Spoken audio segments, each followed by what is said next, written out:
I'll start this one, rather. There you go. Or do you want to start? We do it in unison. No, I'm not joining a trade union. Right. There. Thanks. Hello there, and welcome to Ask Indy. Hello. My name is Ian, My name's Paul. and this time we are going to talk about the week that has just been.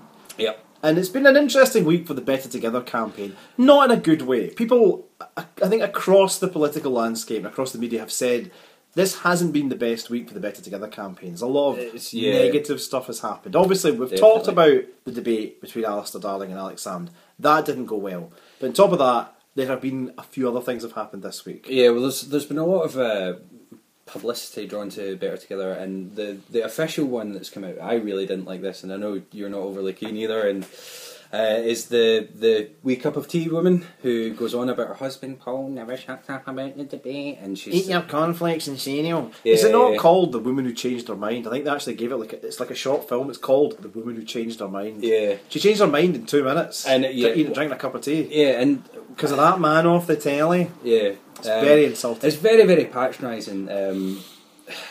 And it just doesn't flow naturally. It's very obviously scripted. Like, I mean, it would be, of course, it would but be. Like, you don't want to watch something and think, but it's just that's scripted. It's very ill judged. I think they've identified the fact that women are a very key part of this election because there are a lot of undecided women, and they reckon that more women are likely to vote no than men. They reckon more men will vote yes than women. So they're obviously going for the women as much as they possibly can. So they've got this normal woman sitting with her massive mug of tea. See, by going for it, do you mean alienating them? Because that's all that I was reading a done. piece in the Sunday Herald today, and they were saying that the problem is, in going after the women vote, they've actually very possibly alienated a lot of women, because a lot of women, and including women on the Better Together side, have said, I find that sexist and insulting. You were telling me about someone who stepped down. Well, there was a Lib Dem woman. There was a former MP, a Lib Dem lady. I can't remember her name, but she was a sort of member of the Better Together team, and she's decided to stand down, and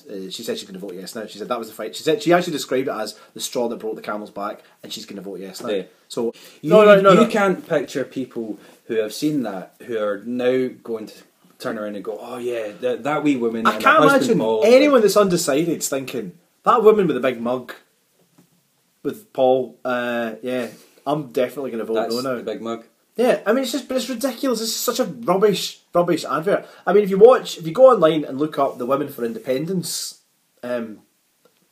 advert campaign thing, whatever you want to call it. What is it? What do you call it? Broadcast trailer?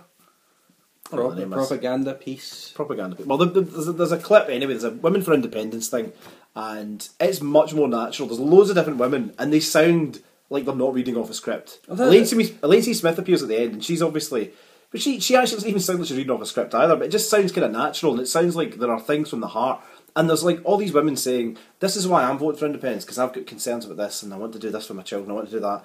That Better Together one this week, again, there was nothing positive. It was we've that man off the telly said something I don't believe, and Matt Paul won't shut his past about the referendum, so I'm voting no. You think, really, that's it? Well, that's why we should vote no, because that man off the telly... We've made the comment before that yes, people are like really passionate, really driven, and have like this strong vision for the future. Yeah. And the no argument is quite often presented as quite stale and like fear mongering and stuff. And that woman actually just embodied that straight away. She's just like.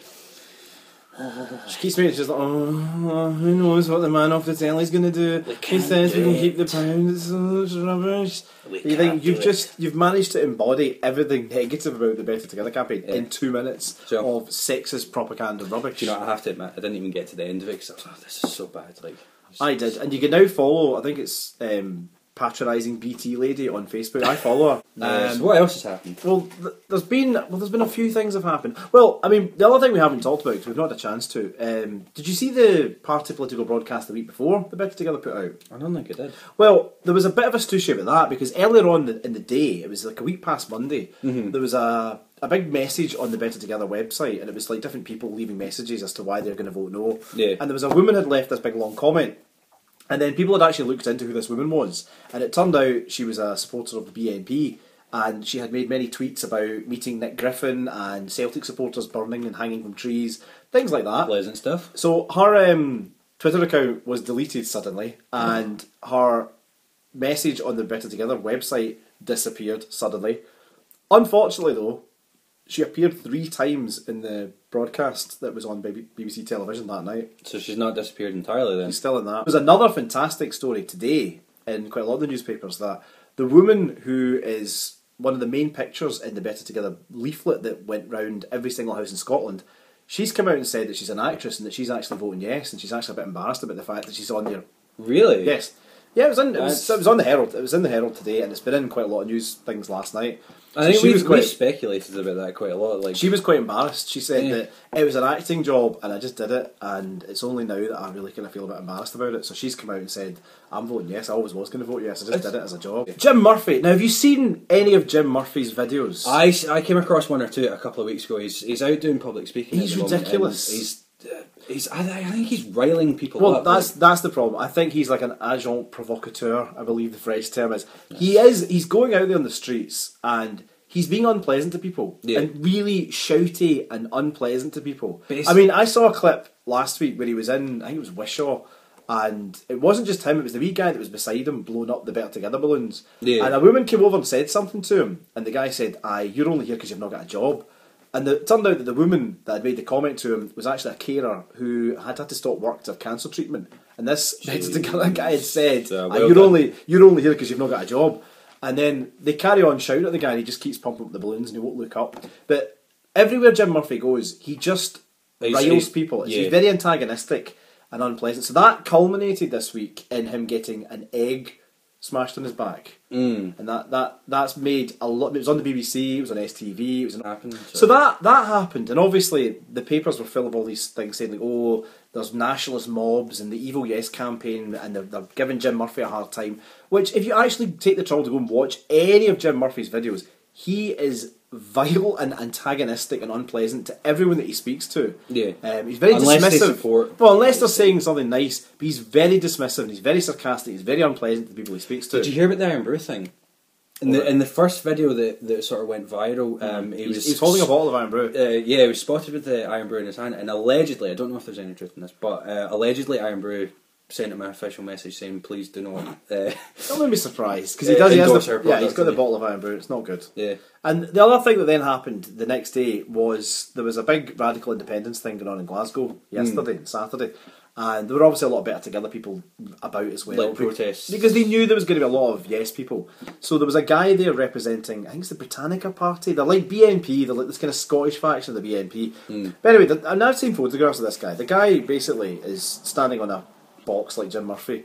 He's got a big Union Jack, he's shouting stuff about staying together and the Union, and there's a wee woman starts shouting at him and saying things he doesn't agree with, and he basically, to cut it short, he comes down, kicks on the stomach, and then gets back up and carries on talking. Disgusting. So the problem I had with this was it was covered on BBC. You can go on the BBC website and you'll see it in the Scottish news section, but the problem I had was it says there was an incident between yes and no campaigners, and it basically says a man is alleged to have kicked a woman in the stomach, and that's all it says. It doesn't say a man that was there promoting Better Together assaulted a member of the public. It doesn't say that. It makes it sound like there was yes and no folk fighting, and a man assaulted a woman, and it leaves it open to interpretation. It doesn't actually say which side they were on. And if you watch the video, if you look at the photos, it's very clear what side they're both on. The man is, he's covered in Union Jacks and he's got a skinhead. And the woman, I mean, she's not a yes person, she's just a woman, a member of the public who's out shouting stuff at him. He comes down and kicks on the stomach, which is disgusting. Yeah, and I think we could all probably imagine what the spin on that would be had their political sort of allegiances been reversed. Vile nationalist behaviour. That's what I'm saying. I mean, this is what you're going to get in independent Scotland. This is what we've had. Jim Murphy has been painted as a victim here because he got an egg squashed in his back. But Alex Salmond, there's a guy in court yesterday for making assassination attempts or threats to assassinate Alex Salmond. There was a kind of he had road to phone rage. The police as well. There was a road someone was brandishing this homemade no. There was a road rage incident as well. That's quite serious, but that was kind of swept aside. And then there's this guy assaulting this woman in the middle of the street in Glasgow on Saturday. And yet the only story that's had a lot of coverage is Jim Murphy having an egg squashed in his back. Yeah, and that's this slightly unbalanced media coverage, and I think that's something we've had a concern about. That's been a big concern, is that the media have been very unbalanced in the way they've covered this whole. The other thing as well that you drew to my attention was the show up in Glasgow. You show me the picture. Oh yeah, there's photographs of a shop. I don't know where it is in Glasgow. There's a shop in Glasgow. The Yes shop in Glasgow last night had its windows smashed and it was set on fire. Now, I mean, that might just have been a coincidence. It might just have happened, or it could just be, you know, it seems unlikely. The same day that they had this big radical independence event in Glasgow, that the Yes shop was smashed and set on fire. So, but again, that wasn't really covered in the news. I only saw that on Facebook. I think it was. I saw people sharing this photograph of the Yes shop in flames last night. So it's got quite. I think the thing is, like, as we get closer to the tensions referendum, are mounting and passions are starting to flare. You've got several factions of people. You've got the people on the yes side and the no side who very passionately believe in what they're arguing for, and things are going to get more heated. That's inevitable. Then you get the people that are sort of indifferent, maybe getting a little bit annoyed at like the amount of shouting and arguments that are going on. But I think the thing to bear in mind throughout this whole thing, like what we've been saying, what other people are saying, is that we all still have to share the country that we're living in, and everybody who's passionately, you know, arguing is doing so because they believe that's what is best for them. I think at the end of the day, their country. And both sides, people are doing what they think. And you have to be respectful, regardless of which side of the argument is that you're on, unless you're, you know, an internet troll. Yeah. In which case, be as disrespectful. Yeah, that we don't mind that. Yeah. Right, the thing about getting this close and tensions rising and whatnot, keep in mind that if you passionately believe one way or the other, what you need to do is not lose your temper, because as soon as you have done that, you're alienating anyone else. You're losing an argument and you're alienating. Because I think some people don't realise that by shouting at someone a lot or going on and on at them, you're not going to win anybody over. No. And I think I see it on Facebook. There's a lot of debate sites on Facebook that I'm a member of, and if somebody who's undecided asks a question, sometimes people get quite heavy-handed and they start going, well, you're an idiot for not knowing this, how can you not know? And you think, that's not going to win anybody over. No one's going to be convinced by being told they're an idiot or being shouted at. So be nice to each other. And don't rise to debate, because we've obviously got, I mean, it was in the news this morning, UKIP are planning to come up and they've got a big rally planned for the weekend before the vote. And we've got the Orange Order coming as well. They're going to march through Edinburgh just before the vote. And I think some of these things have been done. They're quite inflammatory. They are inflammatory. I think they're maybe hoping to get a reaction. So I hope the Yes people, because I think the Yes campaign has been pretty. I mean, I think both sides have been relatively peaceful. Yeah. There's always going to be idiots on both sides. In all factions of life, there are idiots. And I hate to it's true. Wherever you go, wherever you work, wherever you go in life, there will be idiots. It will happen. You can't avoid it. There will be idiots. But just don't. It's two idiots right here. I was going to say there's two idiots talking to you right now. You're watching two idiots. But rise above it. Okay? I mean, just talk about things calmly, rationally. And if someone doesn't agree with you, that's fine. Talk to them. Not like we're talking. You don't need to shout. You don't need to point. Right? You don't need to do an Alistair Darling and go, he said this and I don't agree with what he says. Because you're not going to win people round. I mean, I have spoken to people What's your plan B on winning people round? I don't have a plan B. I've got 3 plan Bs on winning people round. I've spoken to people that were undecided, and that I've kind of calmly told them the reasons why I'm voting yes.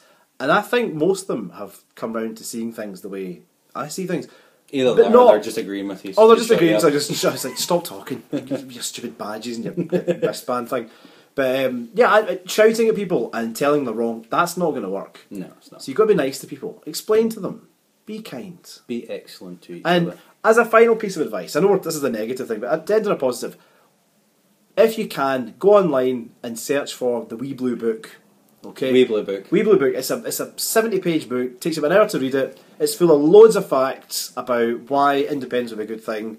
And if you're looking for something, if you have any questions about, like, if you're still sitting on the fence, particularly, if you have any questions that you need answered about like good reasons to vote yes and what will an independent Scotland give you, the answers are in this book. Oh, definitely. And if you're looking for, I mean, I had a physical copy of one, and I gave one to a boy that I work with because he was saying that he struggles sometimes to explain his position. And I said, well, take this. If you're wanting ammunition, I don't mean to throw it at people, but if you want ammunition, if you want facts to present people with, the Wee Blue Book is full of facts. Yes. Anyway, on that positive, uplifting, gentle note, we'll see you next time. Goodbye. Bye. You could vote yes, you could vote no, you could pretend that you still don't know. I will suggest, I might even confess, What will be best is if you vote yes.